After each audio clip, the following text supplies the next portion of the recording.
Hello दोस्तों, आप सभी को नमस्ते, प्रणाम, हर हर महादेव, जय माता दी, राधे राधे, जय श्री राम। आप सभी लोग के बीच में एक बहुत ही सुंदर चुटकुला मजेदार गीत लेकर आए। चुटकुला मजेदार कहरवा देहाती नाच गीत लेकर आए। तो आप लोग दिल थाम के बैठिए और गीत को फुल वॉच करके सुनिए। सुना रही मैं चुटकुला कहरवा नाच गीत। हरियर आमवा में हो, हरियर आमवा में लागेला बउरवा, बउर के ऊपर लागई बतिया। हरियर आमवा में हो, हरियर आमवा में लागेला बउरवा, बउर के ऊपर लागई बतिया। हमर सासुरु न हो, हमर सासुरु जे बैठे रखवारवा, ससुरिया ओ हम डर खटिया। हमर सासुरु न हो, हमर सासुरु जे बैठे रखवारवा, ससुरिया हमरी डाल खटिया। हरियर आमवा में हो, हरियर आमवा में लागेला बउरवा, बउर के ऊपर लागई बतिया।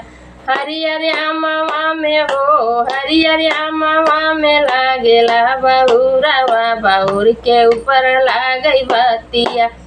हमर जेठऊ न हो, हमर जेठऊ जे बैठे रखवारवा, जेठनिया हमरी डार खटिया। हमर जेठऊ न हो, हमर जेठऊ जे बैठे रखवारवा, जेठनिया हमारी डार खटिया। हरियर आमवा में हो, हरियर आमवा में लागेला बउरवा, बउर के ऊपर लागई बतिया। हरियर आमवा में हो, हरियर आमवा में लागेला बउरवा, बउर के ऊपर लागई बतिया।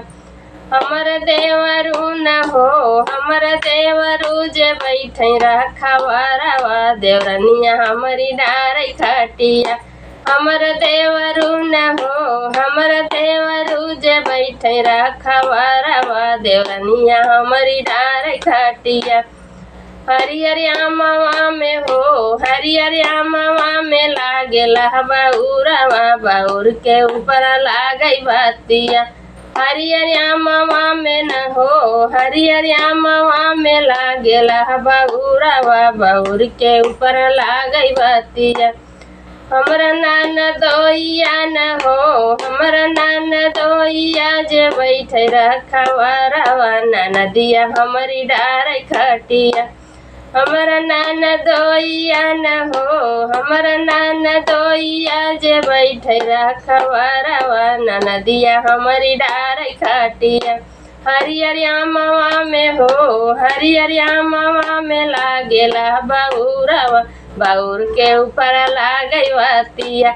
हरियर आमवा में हो, हरियर आमवा में लागेला बउरवा, बउर के ऊपर लागई बतिया।